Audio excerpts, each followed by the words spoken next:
એક જણો ચૂંટણીમાં ઉભો રહ્યો અપક્ષમાં, બહુ મજા આવે એમાં. અપક્ષમાં લડતા હોય ને એના બોર્ડ પોતાના, નિશાને પોતાના,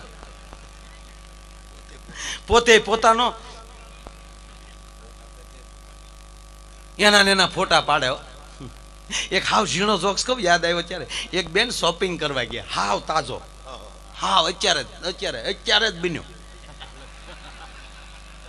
હાલે પણ અંદરથી નીકળે તો કહી દેવાય ને તમને. હા, એક બેન શોપિંગ કરીને આવ્યા હતા ને પતિએ પૂછ્યું કે શું લીધું? એ કે 2 બકલ લીધા, 2 વીટી લીધી અને 20 સેલ્ફી લીધા. આ ટ્યુબલાઇટ થાય ત્યારે દાંત કાઢજો, અત્યારે હસવાની જરૂર નથી, કારણ કે લાંબી વેટી વાળા ફટાકડા મોઢા બહુ ફૂટે. અને ઘણાને 15 દી પછી સમજાય કે આ લે સેલ્ફી લે. તમે કરે લો કે નહીં સેલ્ફી? નહીં, માણસ સેલ્ફી થઈ ગયો. હાવ સારું. અપક્ષમાં લડતો હતો ચૂંટણી, અને એમાંય ભાઈ ગામડામાં આટે મારીને ઓલી ખુલ્લી જીપમાં રખડીને માટી ખાઈને ગળું બેસી ગયેલું. અને છેલ્લા દિવસો પ્રચારના ભૂંગળા બાકી બંધ કરવાના, એક જ દી આડો.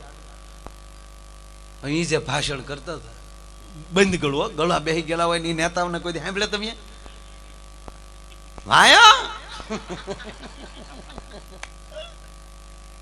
હકીકત આમ નેતાઓને જો કે આનંદી બેને સારું બોલે. અત્યારે 3 નો જમાનો છે, મંદી, મોદી ને આનંદી.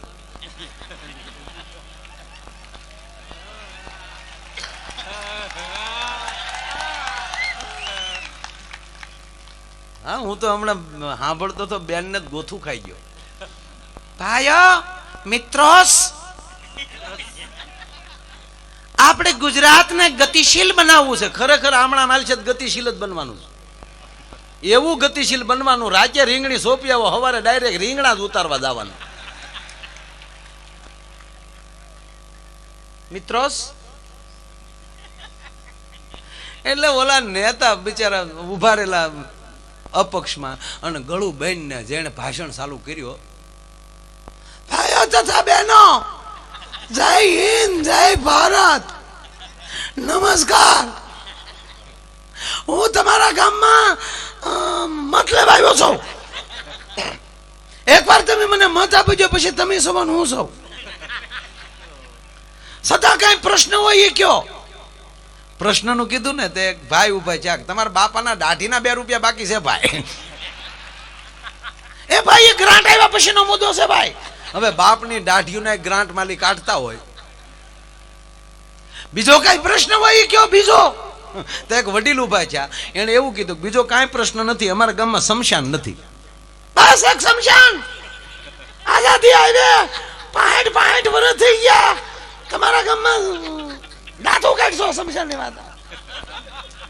શમશાન નથી, પણ મિત્રો હું વસન આપું છું.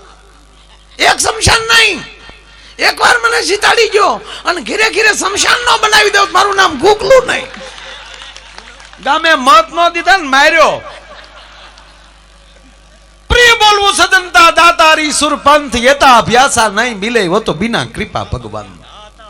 પણ એક પ્રાર્થના કરીને કહું સાહેબ કે આ રાષ્ટ્રને, આ દેશને, આ ગરવી ગુજરાતને મારે ને તમારે આગળ લાવવી છે, તો મારી ને તમારી સિવાય કોઈ નહીં લાવી શકે. સરકાર ભરે બદલ્યા કરે, હું તમે જાગૃત નહીં થાય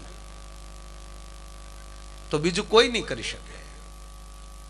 આ ગામની નિશાળ એ સરકારની નથી, મારી છે, મારા ગામની છે.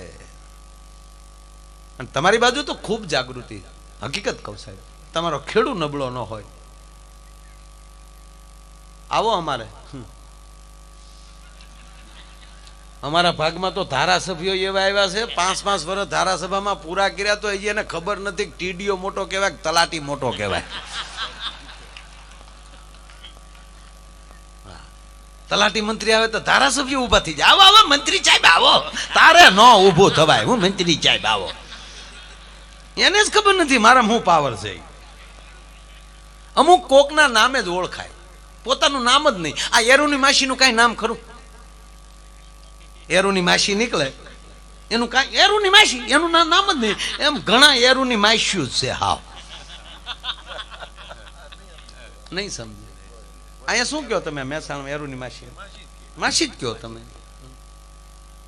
અને ચોખવટ કરી દઉં, હું ભાવનગર જિલ્લાનો છું અને આપણા તમારા જિલ્લામાં ને અમારી જિલ્લામાં થોડી ઘણી ભાષામાં ફેરફાર થાય. હું સાચું જ બોલતો હોઈશ, પણ અહીંયા તમે એનો બીજો અર્થ કરતા હો તો માફ કરજો. સાપની માસી, ગોગાની માસી.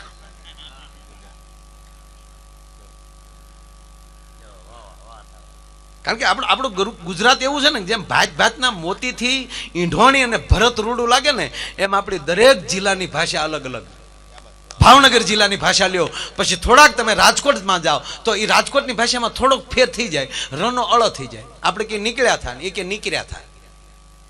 ત્યાંથી થોડાક જામનગર વયા જાઓ તો થોડીક ભાષામાં ફેરફાર થઈ જાય. આપણે કઈ મેળ્યા થતા કઈ ભાટક્યા થાય. આપણે કઈ માણસ સારો હતા કે માટી ઠાવકો. આ બાજુ તમે આવો એટલે એક એક લીટો ઘરનો આવે. કાકા તા કોકા. અરે મારો પ્રોગ્રામ હતો આ બાજુ, તે એક ભાઈ બહુ સરસ બોલતા હતા. માયાભાઈ આહિર આયા છે સૌરાષ્ટ્રમાંથી અને આપણે સાંભળવાનું છે. હા, જોવા જેવું કશું નથી ભાઈ, સાંભળવાનું છે, શાંતિથી બેસવાનું, દાંત નહીં કાઢવાના. તો આવ્યા છે તો આપણે એનું સન્માન કરવું જોઈએ. ગામના સરપંચ પૂંજાજીને વિનંતી કરીએ ભાઈ એમને સોલો અઢાડીને સન્માન કરે. તે પૂંજાજી આવ્યા ટેજ માથે, પણ સાહેલ ભાઈ આમ કરીને ઉભા રહ્યા. આયા હું આમ જોયા કરું, પછી મારી આતુરતાનો અંત આવ્યો. મેં ભાઈ ઓઢાડી ગયો ને, મને કે હોઈ જાવ પછી ઓઢાડો ને ભાઈ. મને અહીંયા હુવડાવો તો બોલો.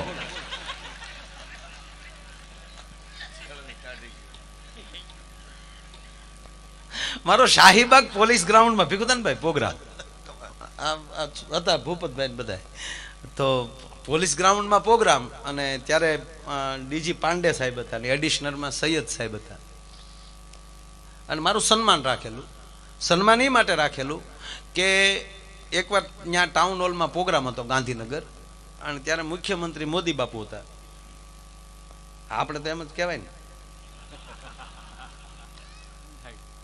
એટલે મેં એને એમ કીધું, મેં કીધું આ તમે પોલીસને એમ કહો કે નાકાબંધી કરો તો નાક બંધ કરી બેહદ થાય. એને પાસે ગાડીઓ તો છે જ નહીં, જીપડીઓને ધક્કા મારો છે. એટલે ત્યારે કંઈક નવા વાહનો ફાળવેલા પોલીસને, પોલીસ મારી ઉપર રાજી થઈ કે માયાભાઈ તમે બહુ મને સારું કામ કર્યું. એટલે મારું ત્યાં પ્રોગ્રામ તો ત્યાં તો સાયલ સિવાય બીજું કાંઈ, સન્માનમાં જે સાયલ હતી ઈ જ ને એમ.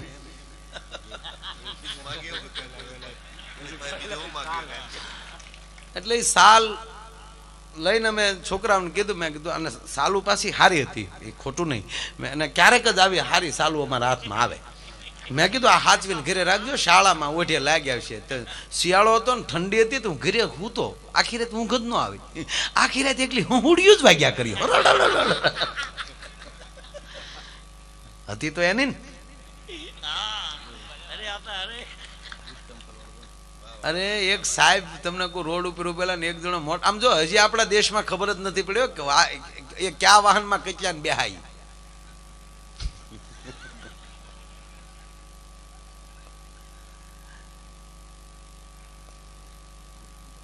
ચાર જણા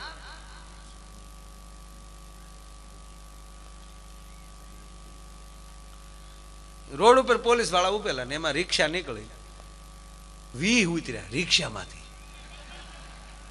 રિક્ષા ક્યાં હું ફોડો પોલીસ કેવું ભરે હેઠા ઉતરે. બોલો સાહેબ તમે જે કહો કેવું નથી, હવે આ પાછા હમાડ મારે જોવું છે તે હમાડ્યા કેમ આમાં, જેમ અથાણા ફેર્યા હોય બરણીમાં એમ ભરેલા. હજી એને હજી કાઢ્યો તા તો 4 સવારીમાં મોટરસાઇકલ વાળો આવ્યો. હા સાહેબે સીટી મારી ઉભી રાખ, ઓલે અહીંયા સોટાડી દીધી. કેમ શાર બે હાડ્યા? ઓલો પાસો વાળો કે લે 5મો કરે ઉતરી ગયો.